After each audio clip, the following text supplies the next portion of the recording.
Okay, so chapter 3, James chapter 3, beginning with verse 13. Let's just read verses 13 through 18 to get the context of what we're going to be studying tonight. James chapter 3, verse 13, James writes, "Who is wise and understanding among you? Let him show by good conduct or conversation that his works are done in the meekness of wisdom. But if you have bitter envy and self-seeking in your hearts, do not boast and lie against the truth. This wisdom does not descend from above, but is earthly, sensual, and demonic. For where envy and self-seeking exist, confusion and every evil thing are there. But wisdom that is from above is first pure, then peaceable, gentle, willing to yield, full of mercy and good fruits, without partiality and without hypocrisy. Now the fruit of righteousness is sown in peace by those who make peace." Now, this passage of Scripture goes along with, and it is a compilation of what James started, I believe, from the idea or the concept of faith and works going together. And a lot of people, when they read or study or teach the book of James, they want to break every concept down and set it as an example of what that teaching is or what that concept is. If you look at the book of James, it flows. It goes through, and basically what James is talking about is living the Christian life in its purest sense. And when he begins talking about faith and works and the difference, that is not going to work right there. That is not going to work. And especially if he starts hollering or talking or cooing. If he says "Papu," will be all right. But anyway, so it's built upon faith and works and how faith is accomplished, and the structure of faith, the teaching of faith, and how you're able to do that, and then ultimately all the way through the rest of the chapter, and the conclusion is living justly and in harmony with the gospel. If you take the whole book of James, and that's why he wrote a letter, when you write someone a letter, you might have a lot of different comments, but it's basically one theme or one point that you're trying to make. That's what happens here in the book of James. And in chapter 3, beginning with verse 13, we've got the connection between the previous teachings of the chapters, all of them. And then you remember in chapter 3, verse 1, James writes, "My brethren, let not many of you become teachers, knowing that we shall receive a stricter judgment." Now, James here is not saying we don't want teachers. He's not saying that we have enough preachers, we have enough teachers. But the point that he's making here is that if you're going to teach, and let me just ask a question, as a Christian, are we teachers? Are we supposed to be teachers? Yes. So all of us as New Testament Christians are teachers. We're supposed to teach and spread the gospel of Christ. So what James is telling us here is it's not that he doesn't want us to be teachers, but rather he wants us to be the right kind of teachers. He wants us to recognize that there is more to Christianity or more to teaching the gospel than just the words. Okay? Than just the words. Part of it, as we've already talked about, is maintaining the control of our words, that whether by our knowledge and the control of our tongue, which he spends a number of verses talking about, in controlling the tongue, saying the right things in the right way for the right purpose. And that's what gets us through there. And then when he comes to verse 13, James is still presenting this kind of thought. Be not many teachers, in the fact that you have to bridle your tongue to do that, but not only do you have to bridle your tongue and be in control of your words and and your tongue, you also have to be in control of your wisdom and your understanding and how you present that. So that's what he's talking about here, beginning with verse 13. And he's still presenting people that claim to have faith the picture of what it means to do that. You know, he's already said, show me your faith, without your works, and I'll show you my faith by my works, and in the connection between faith and works. Here, beginning in verse 13, he's about to begin to talk about wisdom and the connection with wisdom and understanding.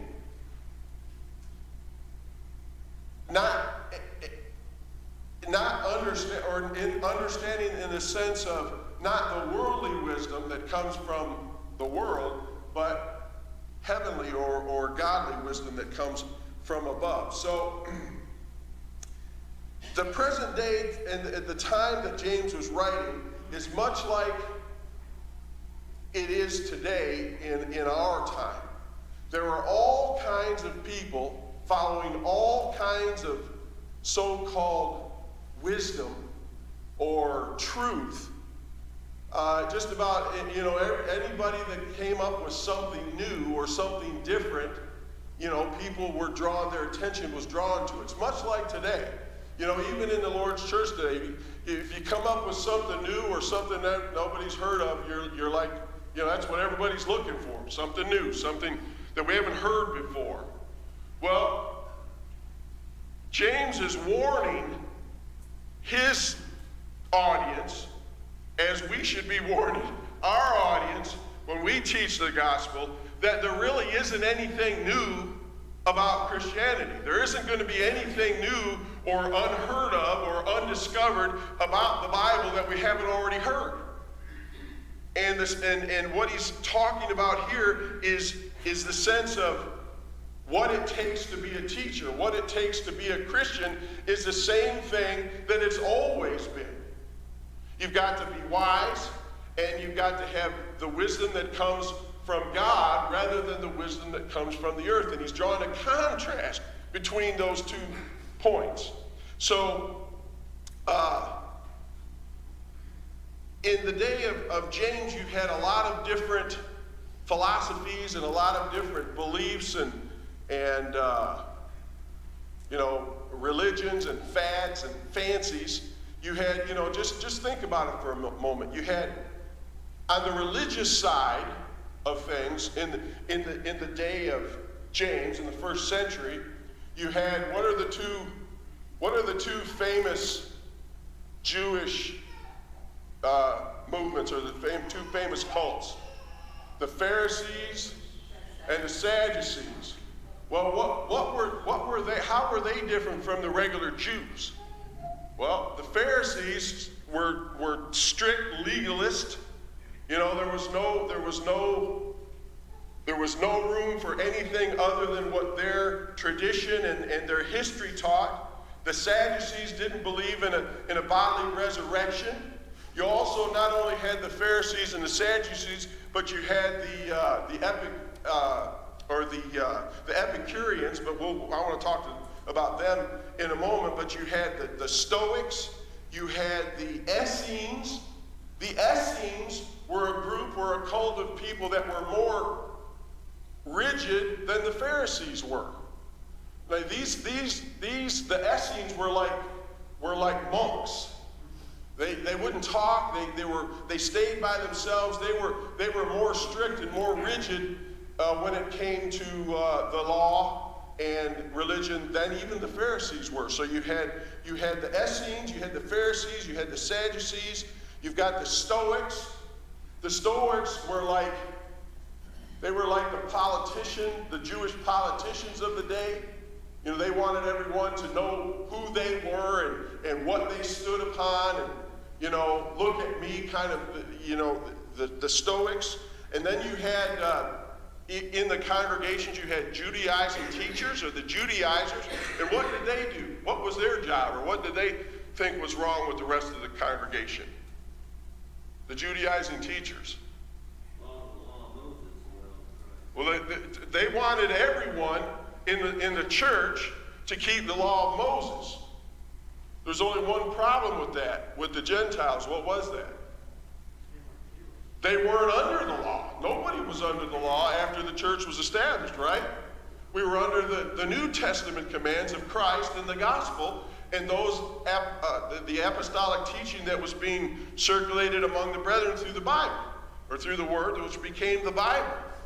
But the Judaizers were, they were interested in keeping the law and holding the law outside of the realm of what they were supposed to do.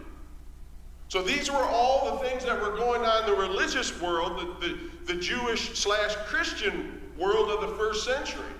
But not only that, you had the philosophy of the day, which was outside of the Lord's church, hopefully. I think it filtered in. But you had groups or cults like the Epicureans. You read about the Epicureans, and basically the Epicureans were just worried about pleasure. They were concerned about pleasure. The Roman Empire. The reason that the Roman Empire was destroyed was because of what? Their military lack of power? No, it was their immorality. Was their immorality because the Romans and many who followed that kind of mindset were concerned only about pleasure. What brings the best pleasure, the most pleasure to me? That's Epicureanism, whatever. Yeah, that too. Don't ask me to spell that. The Gnostics were also a movement in the first century. And the Gnostics were a group of people that thought that material was evil. That anything physical was evil, and you had to get out of that materialistic mindset and get into a more spiritual aspect of life. You ever heard of that today? Well, yeah, there's a lot of people doing that. Here's a great study. This would be a great master's thesis or even a doctoral dissertation.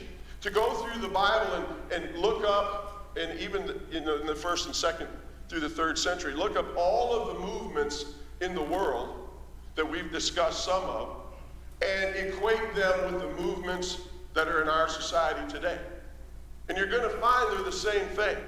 They're called something different, but it's the same thing, which goes back to the wise man Solomon when he said, there's nothing new. Where? There's nothing new.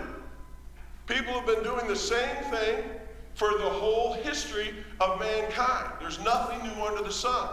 So what James was writing to dispel in the first century is the same kind of things that we come up against in the church today and in our world today. So keeping that in mind, James begins talking about the application of wisdom and where it fits in Christianity and where it should fit in our lives or in our faith as New Testament Christians. Any comment? What's that? The Zealots. Yeah, the Zealots. I've left out a bunch of them because I only have 40 minutes. But they were religious. They would fall into this category too as being over obnoxious towards what they believe. All right, look at verse 13. Here is a great question that James asks that I think many times when we look at this, we just drive right by. We recognize it, but we don't think about it. James says here in verse 13, who is wise and understanding among you? The point, what's he looking for? What's his point here by asking that question?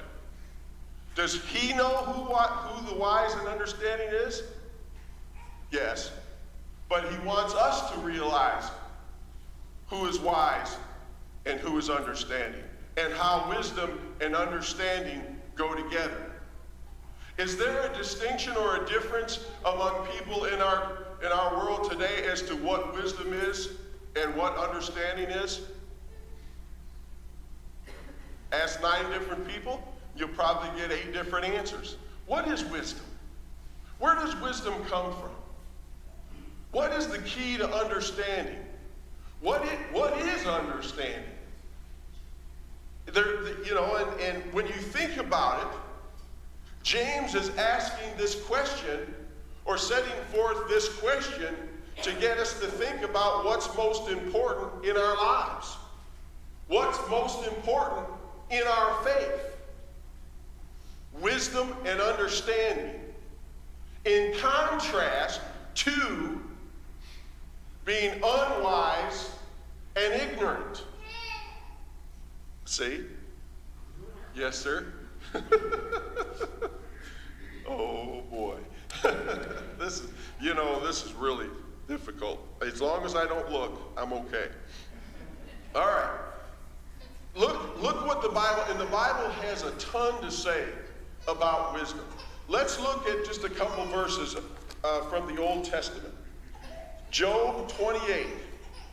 The 28th chapter of Job. Hey, where are you going? Job 28. I got to tell you, when Cole used to cry when I preached in Kentucky, we preached at, Marcia doesn't want me to tell the story, but I'm going to anyway.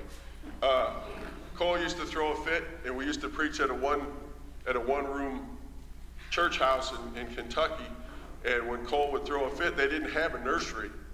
So Marcy would take Cole out and he would go into the women's bathroom and sit down, and she'd turn out the light. To this day, I think Cole's still afraid of the dark. But anyway. Okay, look at Job 28. Look at verse 12. And again, this is Job's buddies, but so-called friends, coming around, trying to figure out what's wrong with him and why all this catastrophe is going on in his life. And in chapter 28, verse 12, look at, yeah.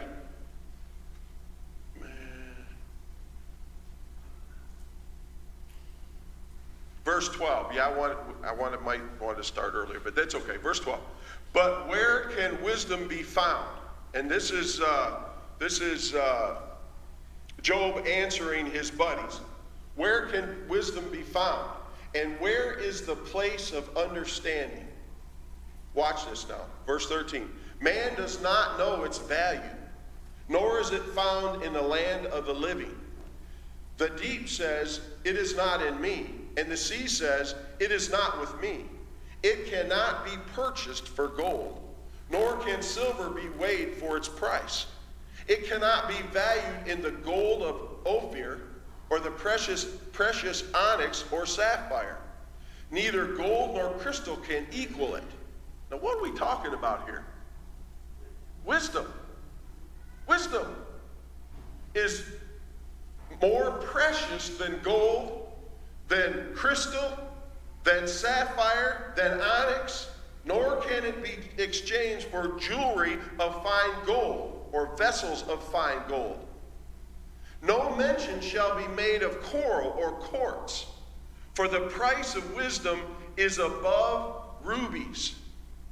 The topaz of Ethiopia cannot equal it, nor can it be valued in pure gold. Verse 20. From where then does wisdom come? And where is the place of understanding? It is hidden from the eyes of all living and concealed from the birds of the air. Destruction and death say, we have heard a report about it with our ears. God understands its way, and he knows its place. For he looks to the ends of the earth and sees under the whole heavens. Verse 25. To establish a weight for the wind and apportion the waters by measure. When he hath made the law for the rain and a path for the thunderbolt. Verse 27. Then he saw wisdom and declared it. He prepared it. Indeed, he searched it out. And he said, and to man he said, behold, the fear of the Lord, that is wisdom. And to depart from evil is understanding. Now there's a whole lot right there. But basically, what is this passage telling us about wisdom and understanding? They're from God. What else? What's that? The fear of the Lord is wisdom and understanding. Yes. Precious beyond measure. It's the most important thing we can have. Now, brethren, think about that. Think about that as it relates to our lives. Think about that as it relates to our society. Think about that as it relates to what is most important to us. Is it wisdom and understanding? It ought to be. It ought to be. Sometimes it's not. That is James' point. Wisdom and understanding, who has it? Who has, as he says here in verse 13, who is wise and understanding among you? Is it the rich? Is it the intellectual? Is it the popular? Is it the strong people? Who's wise and understanding among you? That's what we're to seek. With all of those groups of the day in which James wrote this epistle, and all of the groups and the philosophies and the things in our society today, what is most important? It's wisdom. Wisdom and understanding about what life is really what life is, and what it's really about. And that's what he's talking about here. Look, if you have, turn over to Proverbs chapter 4. Proverbs chapter 4. Notice what Solomon says. Look at verse 5. Proverbs 4, verse 5. Verse 1, hear, my children, the instruction of a father, and give attention to know understanding. Verse 5, get wisdom, get understanding. Do not forget nor turn away from the words of my mouth. Do not forsake her, and she will preserve you. Who? Who's her? Wisdom. Good. Do not forsake her. First, get her. Understand her. Don't forsake her, and she will preserve you. Love her, and she will keep you. Wisdom is the principal thing. What does the principal thing mean? It's the best. It's the principal. So, in my company, when I'm signing lien waivers or something, it says, your name. You got to print your name, and then you got to print. You got to write in your title. You know what I always write in? Principal. I'm principal. Well, what's that mean? Okay, that's right, it does. And I kind of like writing that. When you go to the principal of the school, who's the principal? He's the boss, or she's the boss. It's top of the heap. What does God say wisdom is? Principle of what? Everything. Of life. Of what we're here about. Notice, he says, love her and she'll keep you. Wisdom is the principal thing. Therefore, get wisdom. He already said that. But he wants to say it again because we may miss it. In all you're getting, when you're out getting, which is what we do in our life, right? We get stuff. We go get stuff. We accumulate stuff. We stack stuff up. We hoard things. In all of our getting, what are we supposed to get according to the wisest man in the world? Wisdom and understanding. Exalt her, and she will promote you. Wait a minute. I thought that this world we're supposed to be involved in self-promotion. We're supposed to put ourselves out there, and we're supposed supposed to be all that we can be, and we're supposed to get out there ourselves. Bible says, exalt her, and wisdom will promote you. You mean to say, if I gain wisdom and understanding, that I'm going to rise? That I'm going to be promoted? Yeah. You ever hear the term, the cream rises to the top? What's that mean? You keep doing what you're supposed to do, the way you're supposed to do it, and you'll rise to the top. Can't help it. That's what the Bible tells us about wisdom. She will place on your head an ornament of grace, a crown of glory she will deliver to you. And it goes on, but we don't have time to go. But I just want us to look at these two verses and couple that with Psalm 107, verse 43. Says, whoever is wise will observe these things, and they will understand the loving kindness of the Lord. So wisdom has to do, and it's coupled with understanding. Wisdom and understanding go together.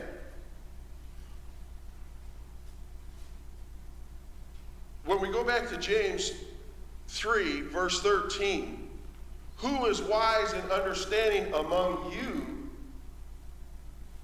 What's the difference between being smart and being wise? Is there a difference? There is a difference, isn't it? Cole says the application. It's like being smart, you know, a tomato is really a fruit. That, being college tells you that. Yeah. But the wisdom of it is you don't use a tomato in a fruit salad. That's pretty wise. That's pretty wise. You don't use a tomato in a fruit salad. Why not? It's a fruit.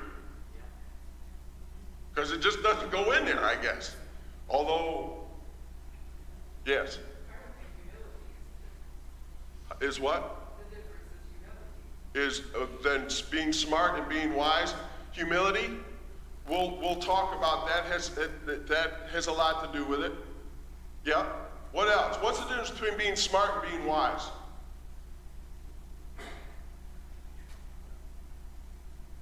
Smarts are like knowledge.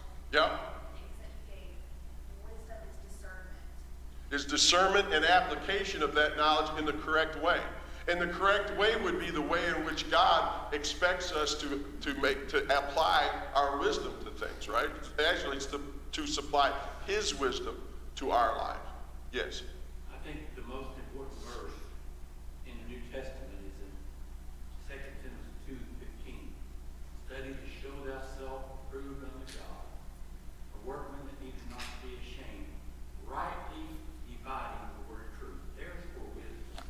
Yep. And from God. And being able to rightly divide God's word and apply it Yes. in our life is the most important. Is the knowledge of it and the application of it. And the application of it has to do with living it out and making it part of your life. That's the application. You know, it's not enough just to know the Bible. It's not enough just to know the truth. But you not only have to know it, but you have to apply it and live it. And as James says, teach it to others in the right way. That's wisdom and understanding. And you'll notice how the two go together. It's the only time in the New Testament that wisdom and understanding are put together in the same phrase or in the same sentence. But it's throughout the teaching, and it's used many times in the Old Testament. But that's exactly right. Wisdom and understanding go together. Look at Romans chapter 1 real quick. Romans chapter 1. See if these people were smart or wise. Okay, Romans 1, look at 20. Romans 1:20. Okay. For since the creation of the world, the invisible attributes of God are clearly seen, being understood by the things that are made, even his eternal power and Godhead, so that they were without excuse. So, point Paul's making here is you can look at the world, you draw the conclusion to God. And when you do that, that's a wise thing, but that's something else. But notice verse 21. Because although they knew God, they did not glorify him as God, nor were thankful, but became futile in their thoughts, and their foolish hearts were darkened. Watch this. Now, who's he talking about here? Who's he talking about in Romans 1? The world. The world, right? The people that reject God. All right, watch verse 22. Professing to be wise. So what were they doing? Look at me. Look at all of my knowledge. Look at what I do. Look at how smart I am. Professing to be wise. What? They became fools. What's a fool? A person who is unwise is a fool. A person that does not have wisdom is a fool. Professing themselves to be wise, they became fools. In their own mind? No. In their own mind, they were wise. But in reality, they became fools. Watch. And changed the glory of the incorruptible God into an image made like corruptible man, and birds and four-footed animals and creeping things. Therefore, God also gave them up to uncleanness in the lust of their hearts, to dishonor their body among themselves, and all the way through the list of Romans 1. Who is wise and understanding? It's not the foolish. It's not these people that see God, recognize God as God, but don't honor him as God. They're fools. What's the difference between smart and being smart and being wise? Recognizing God and God's place in the universe, and recognizing my place in that universe in the correct manner. As being in subjection to the authority and the glory of God. Yes. The devil had knowledge because he knew Scripture. Oh, absolutely he did. That doesn't mean that he was wise or had wisdom.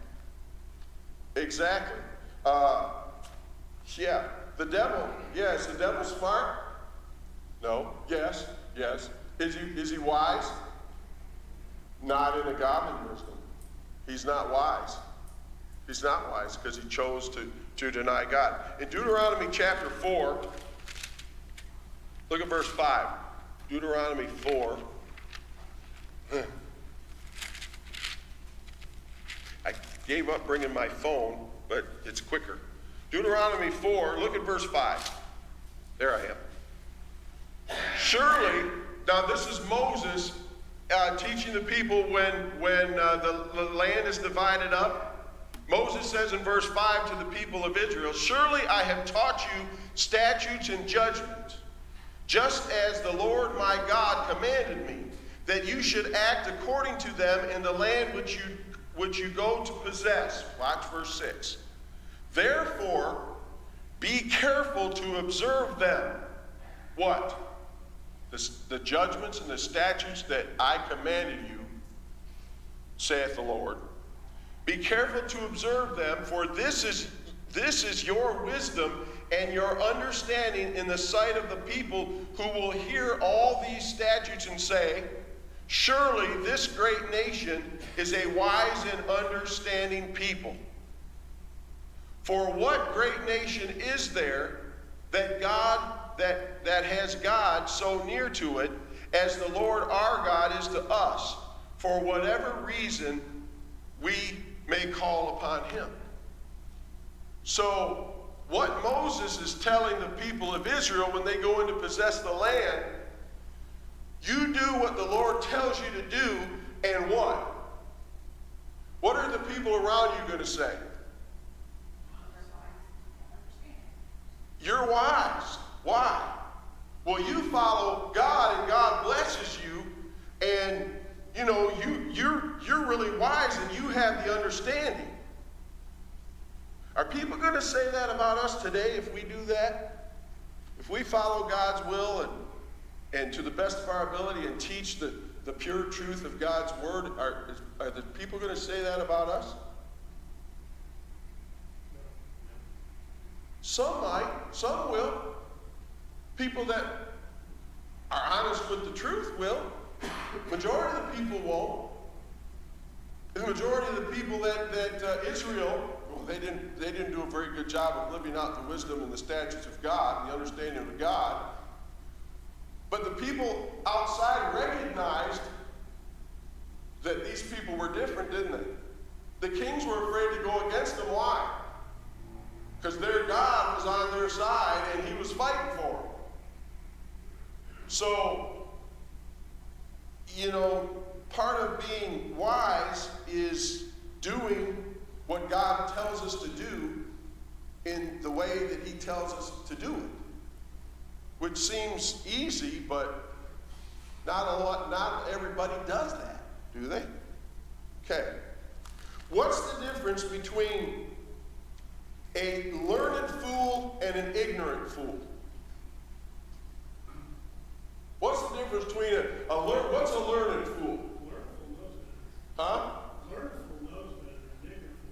Beautiful. It is exactly it. An ignorant fool knows better. In Romans chapter 1, what kind of fool were they? They were learned fools. Why? Because they knew, they saw the attributes of God. They recognized God, but they didn't do anything about it. They're learned fools. And an ignorant fool is what? Doesn't know any better. Doesn't know. Are there any ignorant fools in our world today? Should there be any ignorant fools? Is God going to overlook the ignorant fools of our day? Well, you know, I just never knew. Nobody ever told me about Jesus. I never knew that the Bible was the truth. Is that going to work? Why? No, it's not. Why? Because God has appointed a time whereby if I'm alive, I need to reason that I am fearfully and what? Made. Yes. Wonderfully made. I'm fearfully and wonderfully made. Which draws me to something higher than myself. And if I seek the truth, Jesus said what? I'm going to find it. Because God's not far from any of us. Seek him and we'll find him. So, the difference between a learned fool and an ignorant fool has to do with the heart. Has to do with the proper humility. And James tells us, James tells us that the wisdom, who is wise and understanding among you, let him show by good conduct or good conversation the way that he lives his life, that his works are done in meekness of wisdom. Good. Well, we didn't make it all the way through 13, but I hope that helps us realize that we need to seek the wisdom of God and not the wisdom of men.